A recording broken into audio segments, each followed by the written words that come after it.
Sir मैंने आपको बताया कि linear equation in one variable, two variable, three variable, इसको हम कैसे सॉल्व कर सकते हैं। तो पिछली वीडियो के अंदर, पिछली क्लास के अंदर हम इक्वेशंस को अलजेब्रा की नज़र से देख रहे थे। अब इस वीडियो के अंदर, इस क्लास के अंदर मैं आपको इन्हीं इक्वेशंस को ज्योमेट्री की नज़र से दिखाऊंगा। मैं आपको इनकी ग्राफिकल रिप्रेजेंटेशन दिखाऊंगा।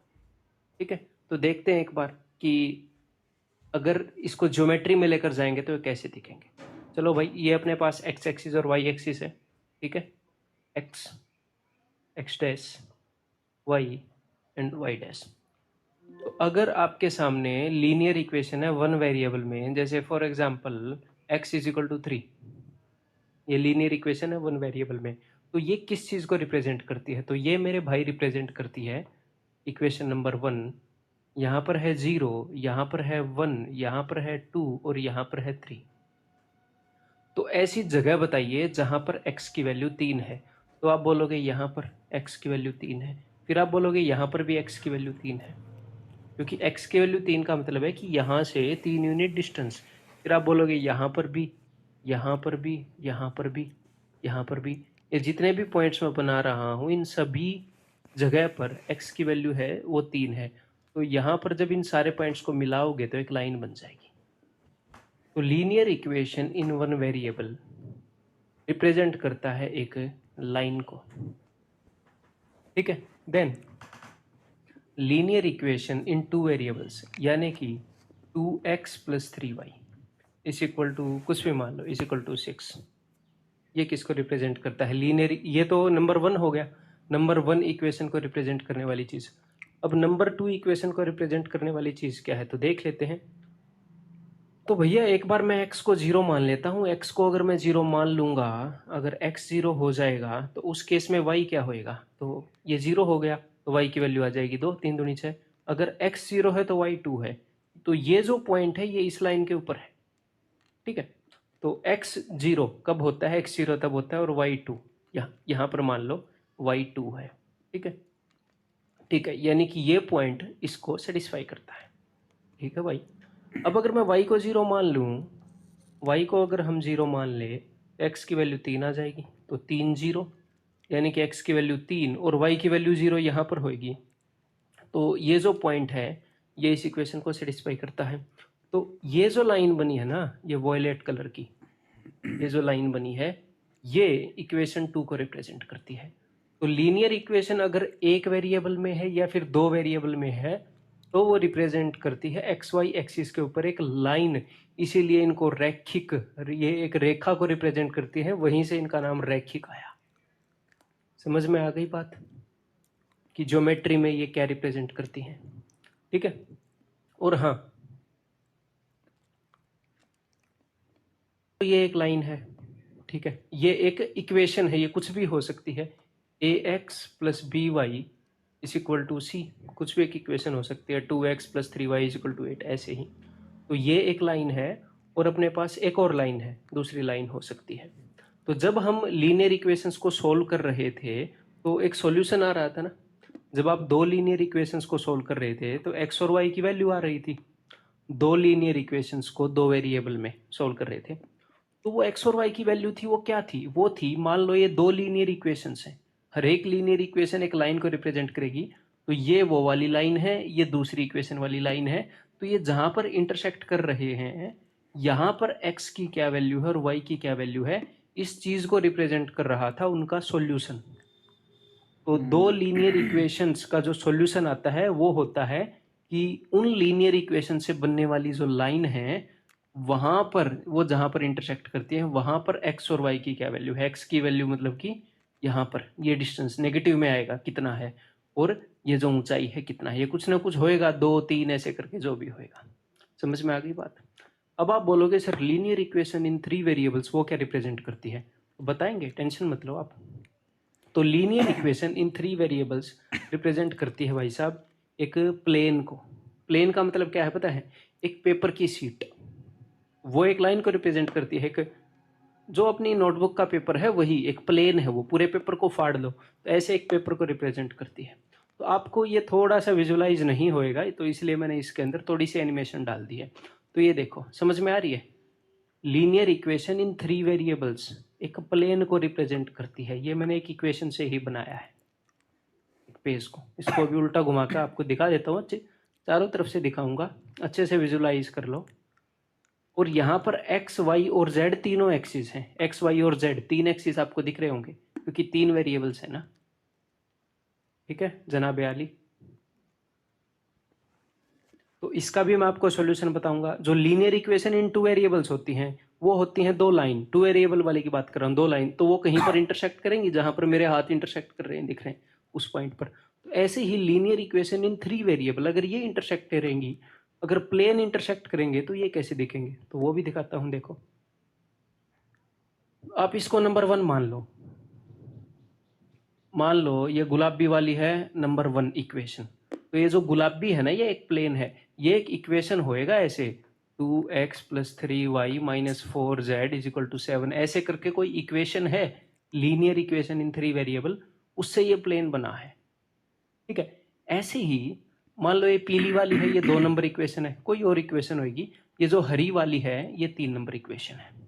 ठीक है, तो मैंने क्या बोला था कि अगर लीनियर इक्वेशन इन 3 वेरिएबल है तो हमें 3 इक्वेशंस चाहिए उनको सोल्व करने के लिए, एक्स वाई जेड की वैल्यू निकालने के लिए। तो यहाँ पर देखो ये जो सॉल्यूशन आता है वो होता क्या है, ये जो अपने पास 3 प्लेन हैं ये किसी एक पॉइंट से गुजरते हैं। यहाँ पर आपको दिख रहा होगा ये किसी एक पॉइंट से गुजरते हैं और इस पॉइंट की अपने एक्स वाई जेड में कोई वैल्यू होएगी, ये कहीं ना कहीं पर होएगा ये पॉइंट एक्स वाई जेड के अंदर। ये मैं 3D के अंदर बात कर रहा हूँ। ठीक है, तो ये पॉइंट जहां पर भी होगा 3D के अंदर, जहां पर भी ये 3 पेज आपस में इंटरसेक्ट कर रहे हैं, उसको बोलेंगे इन 3 लीनियर इक्वेशंस का सॉल्यूशन। ठीक, अब एक और बात ध्यान से सुनो। अगर आपके पास सिर्फ 2 लीनियर इक्वेशंस हैं, उस पे मान लो ax + by + cz = d and px + qy + rz = s। ठीक है, अगर सिर्फ 2 लीनियर इक्वेशंस हैं 3 वेरिएबल के अंदर, तो मैंने क्या बोला था भैया, 2 से सॉल्यूशन नहीं आएगा, लेकिन आप एक वेरिएबल को तो खत्म कर पाओगे, एक वेरिएबल को खत्म कर पाओगे ना, है ना, z को, y को, x को। तो आप मान लो आपने z को खत्म किया, तो px प्लस मान लो tx + wy = d, ऐसा कुछ आपके पास आ गया, यानी कि x y में एक लीनियर इक्वेशन आ गई। ये क्या है, लीनियर इक्वेशन। लीनियर इक्वेशन इन 2 वेरिएबल। अच्छा, यानी कि जब 2 प्लेन आपस में इंटरसेक्ट करते हैं, 2 प्लेन जब आपस में इंटरसेक्ट करते हैं तो एक लाइन देते हैं। यहां पर देखो एक बार, सिर्फ इसको देखो, सिर्फ गुलाबी वाले को नंबर 1 और हरे वाले को नंबर 2। गुलाबी वाले पेज को देखो और हरे वाले पेज को देखो, तो जहां पर गुलाबी और हरे वाले पेज इंटरसेक्ट कर रहे हैं वो क्या दे रहे हैं, वो आपको दे रहे हैं एक लाइन। लाइन आ रही कि नहीं। तो जब 2 लीनियर इक्वेशन इन 3 वेरिएबल्स का आप सॉल्यूशन निकालते हो ना, मतलब सिर्फ एक वेरिएबल को खत्म करते हो, तो आपको मिलती है एक लाइन। तो जब 3 इक्वेशन होती हैं तो 2 को आप सोल्व करते हो, आपको एक लाइन मिलती है। अगली 2 को आप सोल्व करते हो तो आपको दूसरी लाइन मिल जाती है। मान लो पीले और हरे वाले की लाइन मिल गई और आपको वो पॉइंट मिल जाता है उनके सॉल्यूशन से। ठीक है, और हाँ, जरूरी नहीं है कि कोई भी 3 इक्वेशन आप उठाओगे लीनियर इक्वेशन इन 3 वेरिएबल कि वो किसी एक पॉइंट पर इंटरसेक्ट करती हुई मिलेंगी, वो जरूरी नहीं है। ठीक है, वो हम आगे पढ़ेंगे। 2 वेरिएबल वाली भी जरूरी नहीं है कि 2 लाइन एक दूसरे को काटेंगी, ये जरूरी थोड़ी है। हो सकता है 2 लाइन एक दूसरे के पैरेलल हों, एक्स और वाई की आप वैल्यू निकाल ही नहीं पाओगे, एक्स और वाई की कोई वैल्यू होएगी ही नहीं जो इन दोनों को सेटिस्फाई कर रही होगी। तो अब हम आगे बढ़ते हैं इनकी कंसिस्टेंसी और इनकंसिस्टेंसी के ऊपर। तो भैया हमारे एग्जाम के अंदर जो क्वेश्चंस होंगे वो होंगे नंबर ऑफ सॉल्यूशन उसके लीनियर इक्वेशन इन 2 वेरिएबल के होंगे। प्लेन से मत डरना, उसके क्वेश्चन नहीं होंगे, मैं आपको बता रहा था कि चीजें क्या है। ठीक है, तो अभी हम नंबर ऑफ सॉल्यूशन का कंसेप्ट देखते हैं। तो भाई आपने पार्क में जो बच्चे हैं वो झूलते हुए देखे हैं। जो बच्चे एक झूले के ऊपर झूलते हैं जो इस तरह का होता है, इसको हम बोलते हैं स्लोप है। इसके ऊपर से बच्चा फिसलता हुआ आता है, बिकॉज यहाँ पर स्लोप है। अगर ये झूला बिल्कुल सीधा होएगा तो बच्चा बिल्कुल भी यहाँ से नहीं जा पाएगा ना फिसलता हुआ उस तरफ। तो बिकॉज इसके अंदर स्लोप है इसलिए फिसलते हैं। तो एक बार मैं स्लोप को समझता हूँ। स्लोप आपको समझाना जरूरी है कि किसी भी लाइन का स्लोप क्या होता है। किसी भी लाइन का स्लोप होता है कि भैया ये कितनी तिरछी है, देसी भाषा में कि ये कितनी तिरछी है। अब ये स्लोप किस चीज पर डिपेंड करता है ये मैं आपको बताता हूं। देखो, मान लो ये जो बच्चे का झूला है, इसके लिए मैं इंजीनियर हूं और मैंने क्या किया इसके लिए कि भैया ये कितना ऊंचा होगा और यहां से कितनी दूर होगा, मैंने डिजाइन तैयार किया है यहां पर कि झूला इतना ऊंचा होगा और इतनी दूर तक होगा। ये दोनों चीजें डिसाइड करेंगी कि झूले का स्लोप कितना होगा, बच्चा कितनी तेजी से फिसलता हुआ आएगा। ठीक है, इसकी हाइट डिसाइड करती है और इसका बेस की लंबाई डिसाइड करती है। मैं भी आपको दिखा देता हूं कि दोनों डिसाइड करती हैं। मैंने एग्जैक्टली सेम हाइट वहां पर ले ली, आपको दिखा होगा ना, एग्जैक्टली सेम हाइट मैंने वहां पर ले ली।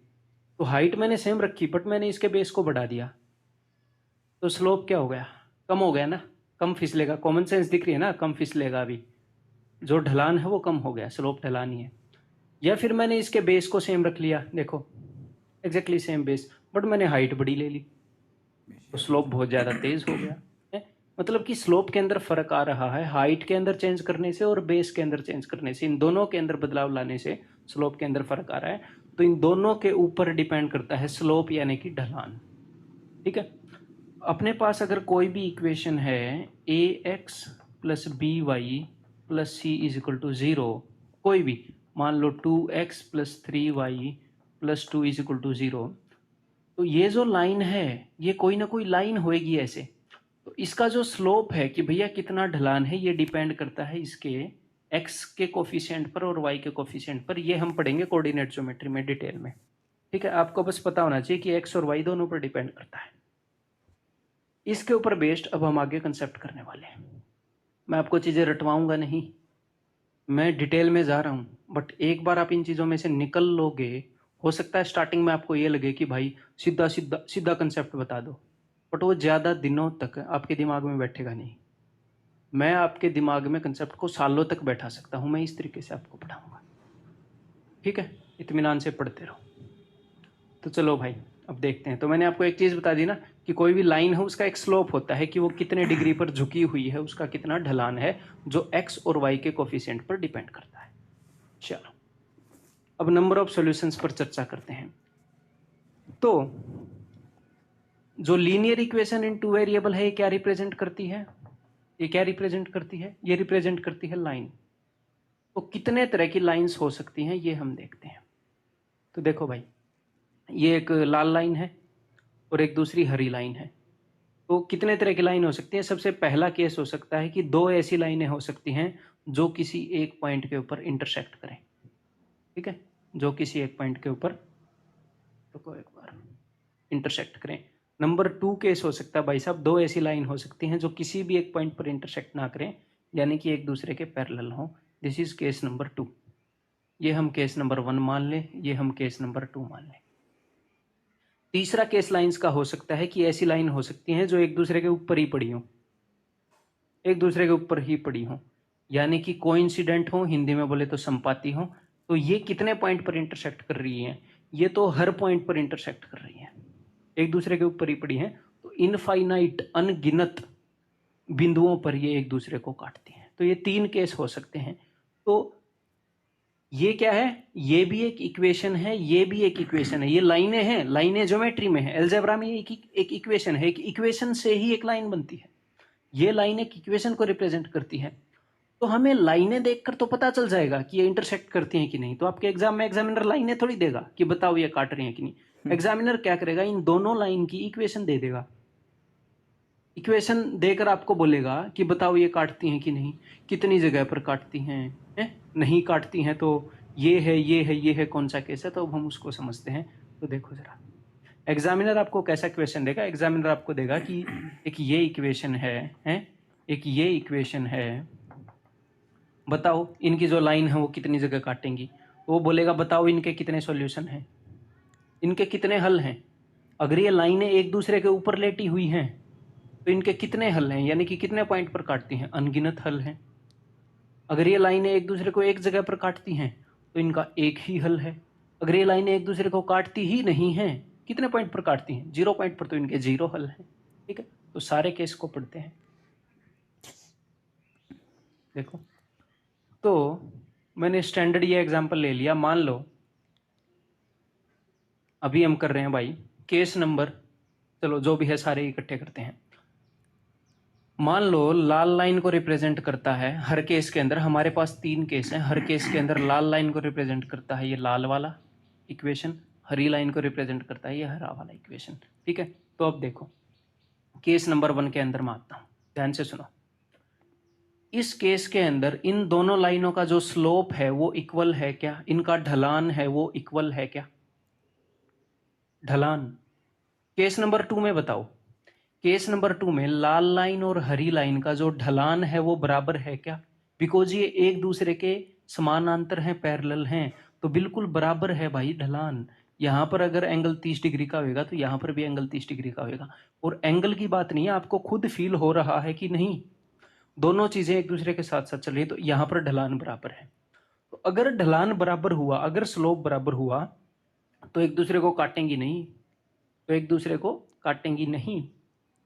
ठीक है, या तो एक दूसरे के पैरेलल होंगी या एक दूसरे के ऊपर ही पड़ी होंगी। इन दोनों का ढलान बराबर है क्या, अरे बिल्कुल सेम ही तो लाइन है दोनों, तो इनका तो ढलान बराबर होएगा ही। तो यहां पर भी स्लोप बराबर है केस नंबर 3 में, यहां पर भी स्लोप बराबर है केस नंबर 2 में। यहां पर ढलान बराबर नहीं है, यहां पर ढलान बराबर नहीं है। तो यहां पर है केस नंबर 1, यहां पर है केस नंबर 2 और यहां पर है केस नंबर 3, तीनों केस करते हैं। तो पहले मैं आपको बताता हूं केस नंबर 2 के बारे में। तो यहां पर स्लोप बराबर है, यानी कि x का जो कोफिशिएंट है दोनों इक्वेशंस में, x वालों का ratio a1/a2 is equal to b1/b2। क्योंकि x का कोफिशिएंट और y का कोफिशिएंट रिप्रेजेंट करते हैं स्लोप को, तो ये दोनों इक्वल हैं, यानी कि स्लोप बराबर है। हाँ, अब अगर तीसरा भी इक्वल हो जाए, अगर मैं आपको ये बोलूं, देखो एक इक्वेशन है 2x + 3y = 5, अगर मैं इसी को डबल कर दूं, इसको डबल करके क्या मिलेगा, 4x + 6y = 10। इसी को मैंने डबल किया, तो इसी को मैंने डबल किया, तो ये अलग इक्वेशन है या सेम इक्वेशन है, एक हिसाब से सेम ही इक्वेशन है। तो जो ये वाला केस है ना कि इसी को डबल कर दिया, इसी को 3 गुना कर दिया, इसी को 1.5 गुना कर दिया, ये यही केस है। ये इक्वेशन तो मैंने आपको 2 दिखाई, लेकिन लाइन एक ही है। ये एक दूसरे के ऊपर क्यों पड़ी है, ये इसलिए पड़ी है क्योंकि एक ही लाइन है। अगर मैं आपको ये बोलूं एक तो ये लाइन है, फिर आप बोलोगे हाँ, फिर मैं बोलूं एक ये लाइन है, आप बोलोगे अरे भाई उसी के ऊपर तो खींच दी। हाँ, ये वही केस है। इसी को दोनों तरफ 2 से मल्टीप्लाई कर दिया तो इक्वेशन तो सेम ही रहेगी ना।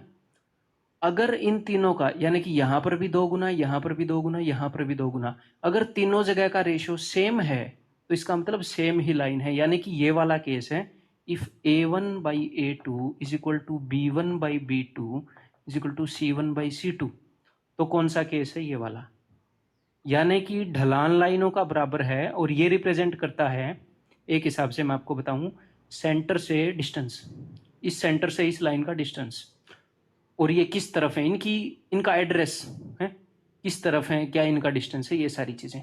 ठीक है, तो इनका ढलान भी बराबर है और भैया ये एग्जैक्टली सेम जगह पर है।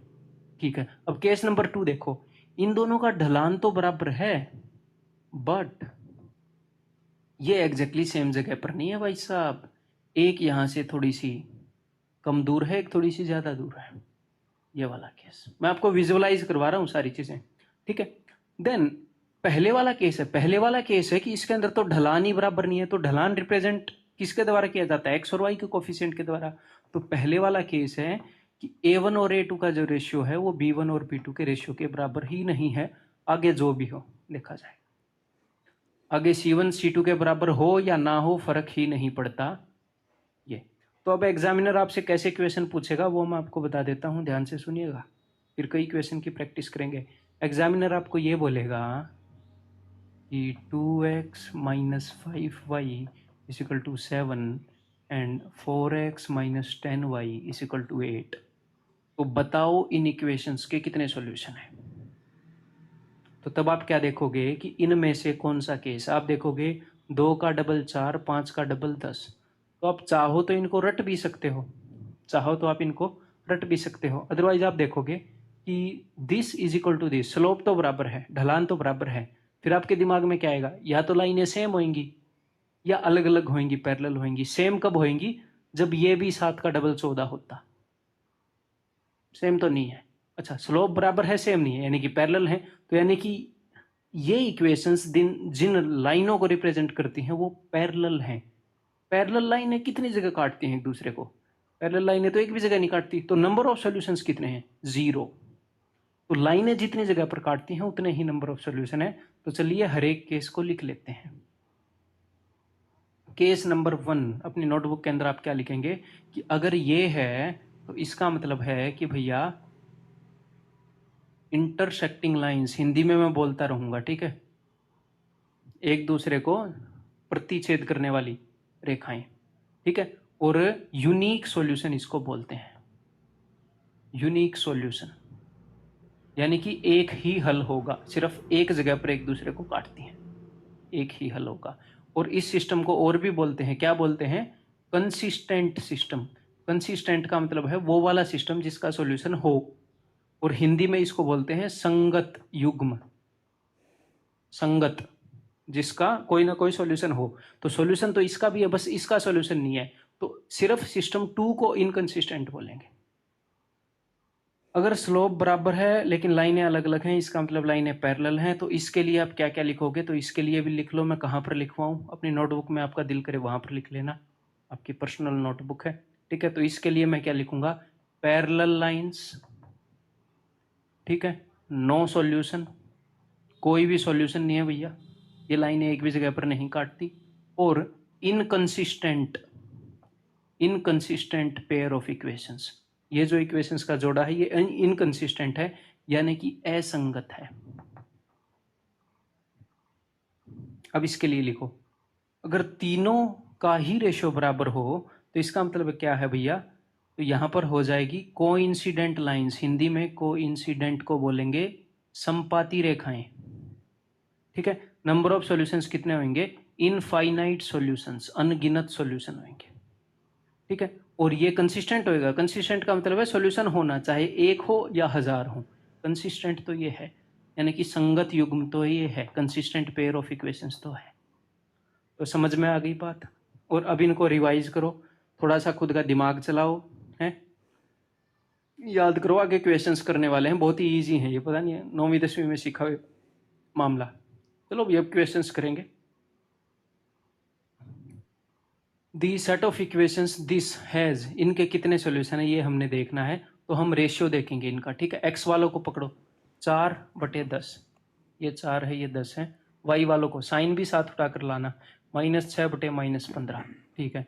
आगे 18/45। तो अब देखते हैं क्या बनेगा। 2 दूनी 4, 2 पंजे 10, 3 दूनी 6, 3 पंजे 15, 9 दूनी 18, 9 पंजे 45। क्या सारे बराबर हैं? अच्छा, सारे बराबर हैं का मतलब क्या है? मतलब लाइनें ही सेम है, सेम ही लाइनें हैं, इसका मतलब जब सारा ही रेशियो सेम हो गया, यानी कि लाइनें सेम है, एक दूसरे के ऊपर पड़ी हैं, एक दूसरे के ऊपर पड़ी है, क्या मतलब है? कितने सॉल्यूशन है? 2 से ज्यादा।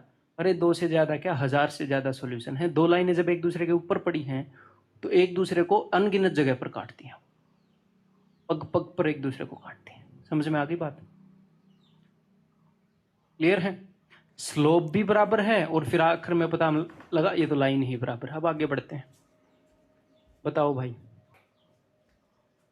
The lines whose equations are this and this intersect each other at how many times, एक दूसरे को कितनी बार प्रतिच्छेदित करती हैं। तो इनका रेशियो देखते हैं भाई। x वाला है 2, अब आप इसको वैसे भी देखकर पता कर सकते हो, 2 का 4 गुना, 5 का 4 गुना, यानी कि स्लोप तो बराबर है। x और y वाले का रेशियो सेम है, 2 का 4 गुना, 5 का 4 गुना, स्लोप तो बराबर है। और 7 का 4 गुना, सारा ही रेशियो सेम है, वो 4 गुना है इससे, ठीक है। तो इसका मतलब क्या है? इसका मतलब कोइंसिडेंट लाइन है, वही पिछले क्वेश्चन की तरह इनफाइनाइट जगह एक दूसरे को काटती है,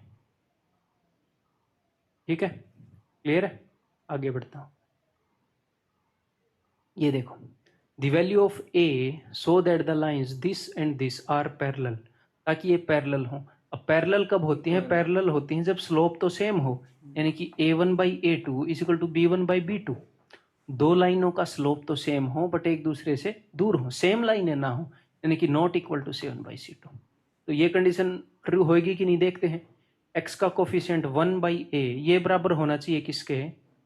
y का कोफिशिएंट 3, यहाँ पर 12 इसके, और यहाँ पर बराबर नहीं होना चाहिए, इसको भी लिखना, -8/5। ये कंडीशन तो सेटिस्फाई कर गई, ये इसके बराबर नहीं है। अब यहाँ पर देखते हैं ये बराबर होना चाहिए। 3 का 4 गुना 12 है, तो 1 का 4 गुना इसकी वैल्यू होनी चाहिए 4, तब ये भी बराबर होएगा, तब ये जाकर पैरेलल होएंगी। तो ए की वैल्यू 4 होएगी तो बात बन जाएगी। ठीक है। अगर समीकरणों इसका और इसका युग्म संगत है, इसका युग्म संगत है यानी कि कंसिस्टेंट सिस्टम है, इसका मतलब क्या है? इसका मतलब ये है भाई साहब कि सॉल्यूशन है, यानी कि एक दूसरे को लाइनें काट रही हैं, सॉल्यूशन है। कितनी जगह पर काट रही हैं ये नहीं पता, हो सकता है इंटरसेक्टिंग लाइन हो सकता है एक दूसरे के ऊपर चढ़ के बैठी ऐसी लाइन हो, एक दूसरे के बिल्कुल ऊपर पड़ी हो। तो यानी कि इंटरसेक्टिंग लाइन भी हो सकती हैं और क्या बोलते हैं इसको, कोइंसिडेंट यानी कि संपाती लाइनें भी हो सकती हैं। जो भी है इन दोनों में से एक केस, अब हम आगे देखते हैं। ये दोनों कंसिस्टेंट होते हैं यानी कि सॉल्यूशन है। 6/9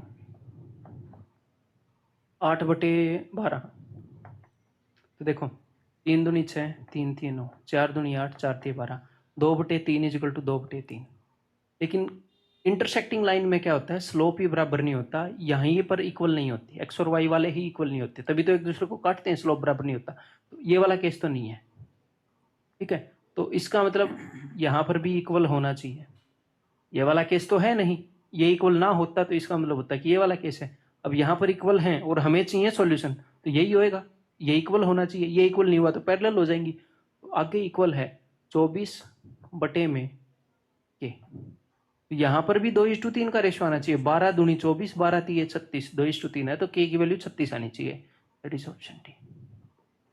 ठीक है, समझ रहे हो कैसे करोगे इन क्वेश्चंस को? नहीं समझ रहे तो दिमाग को खोलो, बहुत बढ़िया पेज पे पढ़ा रहा हूँ मैं। If the set of equations this and this has unique solution, unique solution का मतलब क्या है, एक दूसरे को इंटरसेक्ट करेंगी, स्लोप ही सेम नहीं होगा लाइनों का, एक्स और वाई वाला रेशियो ही सेम नहीं होएगा, एक्स का कोफिशिएंट 1/4 यही बराबर नहीं होएगा p बाई वहां पर क्या है 12 के। 1 का 4 गुना, ये किसका 4 गुना है, 3 का 4 गुना, तो यहां पर 3 नहीं होना चाहिए, यहां पर 3 नहीं होना चाहिए, बिकॉज ये हमें इक्वल नहीं चाहिए। यहां पर 3 हुआ तो इक्वल होंगे, 3 के अलावा कुछ भी हुआ तो इक्वल नहीं होंगे, तो p should not be equal to 3, p 3 के बराबर नहीं होना चाहिए, बाकी कुछ भी हो दुनिया में भी। The value of a so that the lines this and this are parallel, ताकि ये लाइनें पैरेलल हैं। तो पैरेलल होने के लिए क्या होता है भाई साहब, बताइए भाई साहब, दोनों का स्लोप सेम है, यानी कि x वाले और y वाले ये दोनों सेम हैं, लेकिन लाइनें सेम नहीं है, यानी कि यहाँ पर नॉट इक्वल आना चाहिए। ये दो कंडीशन ट्रू होनी जरूरी है। तो x का coefficient 1/a should be equal to y का coefficient 3/12 should not be equal to -8/-32। ये दोनों कंडीशन सेटिस्फाई होनी जरूरी है। एक ही ऐसी वैल्यू बताओ, तो देखो ये है 1/4, 8 एकम 8, 8 चौके 32, ये है 1/4, तो ये कंडीशन सेटिस्फाई हो रही है कि नहीं? 1/4 नॉट इक्वल टू 1/4, ये तो नहीं हो रही। ए की वैल्यू कुछ रख लो, यहां पर तो भाई रायता फिर गया ना, ए की वैल्यू कुछ भी रख लो, ये तो कंडीशन सेटिस्फाई नहीं हो रही, तो पॉसिबल ही नहीं है। ए की वैल्यू कुछ भी रख लो, ये पैरेलल लाइन हो ही नहीं सकती। पैरेलल लाइन के लिए दो कंडीशन है कि ये तो बराबर हो, इसका 4 गुना, ए को आप रखोगे 4 तो ये तो बराबर हो गया है, लेकिन वहां पर भी तो बराबर हो गया, फिर ये कोइंसिडेंट लाइनें आ जाएंगी। तो ए की वैल्यू कुछ भी रख लो, ये कंडीशन फेल हो गई। It is not possible to make them parallel A की वैल्यू रख के। तो आंसर इज ऑप्शन डी। बताइए जरा, let there be 3 simultaneous linear equations in 2 unknowns. 2 unknown में, अननोन का मतलब क्या है, वेरिएबल, चर पद। माना 3 युगपत रैखिक समीकरण हैं जो गैर समानांतर और गैर संपाती हैं, 3 हैं। ठीक है, किन में, 2 वेरिएबल्स के अंदर है। ठीक है, 2 वेरिएबल के अंदर क्या आता है, एक लाइन आती है। 3 वेरिएबल के अंदर क्या आता है, एक प्लेन आता है, समतल निकल के आता है, प्लेन को समतल बोलते हैं। ठीक है, तो 3 इक्वेशन है 2 वेरिएबल में, यानी कि 3 लाइनें हैं। आगे पैरेलल नहीं है एक दूसरे के, एंड नॉन कोलिनियर है। अब ये नॉन कोलिनियर यानी कि एक लाइन में नहीं है। ठीक है, what can be the number of solutions. तो नंबर ऑफ सॉल्यूशन मतलब कि कितनी जगह पर वो काटती हैं। देखते हैं भाई, 3 लाइनें हैं, ये 2 लाइनें पैरेलल नहीं हैं, अलग अलग रंग से बनाते हैं। ये एक लाइन है काली लाइन, ये एक लाइन है बैंगनी लाइन, और ये एक लाइन होगी लाल लाइन। तो अगर 3 लाइनें पैरेलल नहीं है तो एक दूसरे को काटती होंगी, ठीक है। तो अब ये जो तीसरी लाल लाइन मैं बनाने वाला हूं उसका 2 केस है, या तो वो इसी पॉइंट से गुजर जाएगी जहां से ये गुजर रही है, या किसी और पॉइंट से जाएगी। 2 ही केस हो सकते हैं, या तो भैया जिस पॉइंट पर ये काट रही है वहां से जाएगी, या कहीं और से जाएगी। कहीं और से कहीं से भी निकलेगी तो 2 जगह पर काटेगी। तो या होएगा ये होएगा या ये होएगा। अगर उसी पॉइंट से गुजर गई तो नंबर ऑफ सॉल्यूशन हो जाएंगे 1। एक ही पॉइंट आया जहां पर ये काट रही है, अगर दूसरे पॉइंट से काटी तो 1 2 3, तो 3 पॉइंट हो जाएंगे, ठीक है। तो 1 और इनफाइनाइट तो नहीं होएगा, ओनली 1 और 3 ये आंसर हो जाएगा। या तो एक जगह काटेंगी या 3 जगह काटेंगी, ठीक है।